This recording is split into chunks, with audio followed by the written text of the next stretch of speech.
Welcome to Brain Roots IAS. आज हम एक बहुत ही फैसिनेटिंग टॉपिक डिस्कस करेंगे, मिशन ज्ञान भारतम। ये एक ऐसा मिशन है जो हमारे पास्ट के खजानों को, यानी हजारों साल पुरानी मैन्युस्क्रिप्ट्स को फ्यूचर के लिए आजाद कर रहा है। तो चलिए एक सवाल से शुरू करते हैं। हमारे देश का जो इतना विशाल हजारों साल पुराना ज्ञान है, क्या वो वाकई खो गया है या फिर वो कहीं छिपा हुआ है, किसी पुरानी लाइब्रेरी में, मंदिरों के तहखानों में या किसी के घर में पुराने संदूक में? ये सवाल सिर्फ एक हिस्टोरिकल क्यूरियोसिटी नहीं है। सोचिए, ये हमारे फ्यूचर से भी उतना ही जुड़ा हुआ है।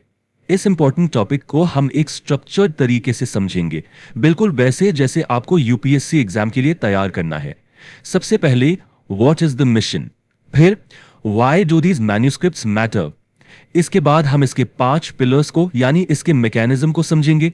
फिर इसका वाइडर प्रोटेक्टिव फ्रेमवर्क क्या है, और एंड में सबसे important, the final takeaway, unlocking ancient wisdom. तो चलिए शुरू करते हैं सेक्शन 1 के साथ, द व्हाट। ये मिशन आखिर है क्या? इसके कोर कॉन्सेप्ट को पहले क्लियर करते हैं। देखिए, इसका नाम ही इसका मकसद बताता है, ज्ञान भारतम, यानी भारत के ज्ञान को एक साथ लाना। Okay, so the government of India ने एक नेशन वाइड मिशन लॉन्च किया है। इसका एम क्या है? इंडिया के कोने कोने में जो मैन्युस्क्रिप्ट्स बिखरी हुई हैं, उन्हें आइडेंटिफाई करना, उन्हें मैप करना और फिर उन सब के लिए एक नेशनल डिजिटल रिपोजिटरी बनाना। बेसिकली एक जायंट ऑनलाइन लाइब्रेरी जहां ये सारा ज्ञान एक्सेसिबल हो। और ये सब ज्ञान भारतम मिशन यानी जीबीएम पोर्टल पर होगा। Just imagine the scale of this project. लेकिन आगे बढ़ने से पहले एक बेसिक डेफिनेशन क्लियर कर लेते हैं। What exactly is a manuscript? A manuscript is a handwritten composition. ये किसी भी चीज पर हो सकती है, paper, tree bark, cloth, metal या पाम लीफ पर। लेकिन इसकी 2 कंडीशंस हैं जो फुलफिल होनी चाहिए। 1, it must date back at least 75 years, and 2, it must have significant scientific, historical और aesthetic value। दोनों कंडीशंस इंपॉर्टेंट है। अब कुछ की फैक्ट्स नोट कर लीजिए, ये प्रीलिम्स के लिए इंपॉर्टेंट है। ये मिशन मिनिस्ट्री ऑफ कल्चर के अंदर आता है और ये एक सेंट्रल सेक्टर स्कीम है। इसका मतलब इसकी 100% फंडिंग सेंट्रल गवर्नमेंट से आती है। एक और इंपॉर्टेंट बात, ये कोई एकदम नया आइडिया नहीं है। ये 2003 में लॉन्च हुए नेशनल मिशन फॉर मैन्युस्क्रिप्ट्स का ही एक रीस्ट्रक्चर्ड वर्जन है। मतलब उसके फ्रेमवर्क को और बेहतर बनाकर नए गोल्स के साथ रीलॉन्च किया गया है। Okay, so what is clear? अब आते हैं मेंस के पर्सपेक्टिव पर, द व्हाई। सवाल यह है कि आखिर सरकार इन पुराने कागजों पर इतना एफर्ट, इतना पैसा क्यों लगा रही है? इनका सिग्निफिकेंस क्या है? रिमेंबर, प्रीलिम्स फैक्ट्स चेक करता है, लेकिन मेंस आपकी एनालिटिकल अंडरस्टैंडिंग। मेंस में आंसर लिखने के लिए इसकी इंपॉर्टेंस को हम 3 डायमेंशंस में समझ सकते हैं। Point 1, cultural revitalisation. ये मैन्युस्क्रिप्ट्स हमारी रिच कल्चरल और लिंग्विस्टिक हेरिटेज को जिंदा रखती हैं।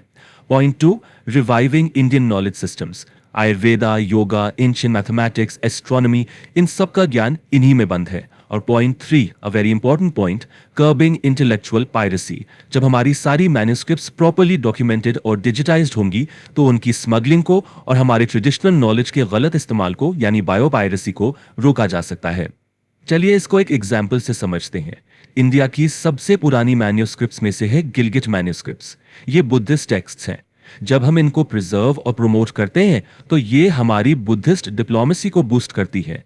इससे हमारे ईस्ट एशियन कंट्रीज के साथ, जैसे जापान, साउथ कोरिया, इनके साथ कल्चरल टाइज और भी स्ट्रांग होते हैं। तो ये आर्ट एंड कल्चर को इंटरनेशनल रिलेशन से कनेक्ट करता है। और ये दूसरा एग्जाम्पल देखिए, जो हमारे सेकेंड पॉइंट को ब्यूटिफुली इलिस्ट्रेट करता है। यह है बाकशाली मैन्युस्क्रिप्ट, 3rd से 4th सेंचुरी एडी की। इसी मैन्युस्क्रिप्ट में दुनिया में सबसे पहले जीरो के इस्तेमाल का जिक्र मिलता है। जस्ट इमेजिन, इससे पता चलता है कि हमारे पूर्वजों का नॉलेज सिस्टम कितना एडवांस था। और ये मिशन उसी नॉलेज को फिर से दुनिया के सामने लाने की एक कोशिश है। तो अब तक हम व्हाट और व्हाई समझ चुके हैं। Now let's move to the how. ये मिशन आखिर काम कैसे करेगा? इसका एक्शन प्लान क्या है? गवर्नमेंट ने इसके लिए एक बहुत ही क्लियर 5 पिलर रोड मैप बनाया है। ये 5 पिलर्स इस मिशन की बैकबोन है। इन्हें बिल्कुल याद रखिए। स्टेप 1, मैपिंग एंड रिकॉर्डिंग, यानी पहले तो पता लगाओ कि मैन्युस्क्रिप्ट्स है कहां और उनकी एक लिस्ट बनाओ। स्टेप 2, कंजर्विंग, यानी उन्हें फिजिकल डैमेज से बचाना। Step 3, digitising and protecting, her manuscript की एक डिजिटल कॉपी बनाकर उसे सिक्योर करना। Step 4, decoding. ये बहुत चैलेंजिंग है। पुरानी स्क्रिप्ट्स जैसे ब्राह्मी, शारदा को पढ़ना। और finally step 5, studying and sharing. जब ज्ञान मिल गया तो उसे रिसर्च और आम लोगों तक पहुंचाना। एक बात हमेशा याद रखिए, यूपीएससी में आंसर्स लिखते वक्त किसी भी स्कीम को आइसोलेशन में नहीं देखना चाहिए। ये मिशन अकेले काम नहीं कर रहा, it is part of a larger legal and international framework. तो चलिए इसका बिगर पिक्चर देखते हैं। देखिए, इससे पहले भी गवर्नमेंट ने कई इनिशिएटिव्स लिए हैं। For example, the antiquities and art treasures act of 1972। ये कानून 75 साल से पुरानी किसी भी मैन्युस्क्रिप्ट के देश से बाहर एक्सपोर्ट को प्रोहिबिट करता है। इंटरनेशनल लेवल पर यूनेस्को का memory of the world register है, जो दुनिया के सबसे इंपॉर्टेंट डॉक्यूमेंट्री हेरिटेज को प्रिजर्व करता है। और ये हमारे लिए गर्व की बात है कि इसमें इंडिया से भगवद गीता और नाट्य शास्त्र की मैन्युस्क्रिप्ट्स ऑलरेडी शामिल है। अब आते हैं इसके सबसे इंटरेस्टिंग पहलू पर, टेक्नोलॉजी। इस मिशन के अंदर एक इनिशिएटिव है, ज्ञान सेतु। ये एक नेशनल एआई इनोवेशन चैलेंज है। इसका मकसद है आर्टिफिशियल इंटेलिजेंस को यूज करना मैन्युस्क्रिप्ट्स के डिजिटाइजेशन और डिकोडिंग के लिए। ये एक परफेक्ट एग्जाम्पल है कि हम कैसे अपनी एंशिएंट हेरिटेज को मॉडर्न टेक्नोलॉजी के साथ जोड़ सकते हैं। तो आखिर हम इस पूरी डिस्कशन से क्या टेक अवे ले सकते हैं? What is the final essence of this mission? जब आप एग्जाम में कंक्लूजन लिखेंगे तो आपको इस तरह के पॉइंट्स की जरूरत पड़ेगी। So the crucial point is this, ये मिशन सिर्फ पुराने कागजों को बचाने के बारे में नहीं है, it is about reconnecting with our past to inform our future.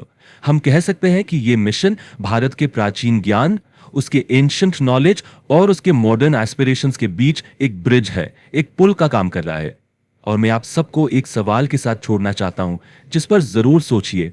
जैसे जैसे हम अपने पास्ट को डिजिटाइज कर रहे हैं, क्या मॉडर्न एआई सिर्फ पुरानी स्क्रिप्ट्स को पढ़ने में हमारी मदद करेगा, या वो उस ज्ञान के पीछे छिपी हुई विजडम को समझने में भी हमारी हेल्प कर सकता है? Think about it. If you found this lecture helpful, like, share and subscribe to the channel.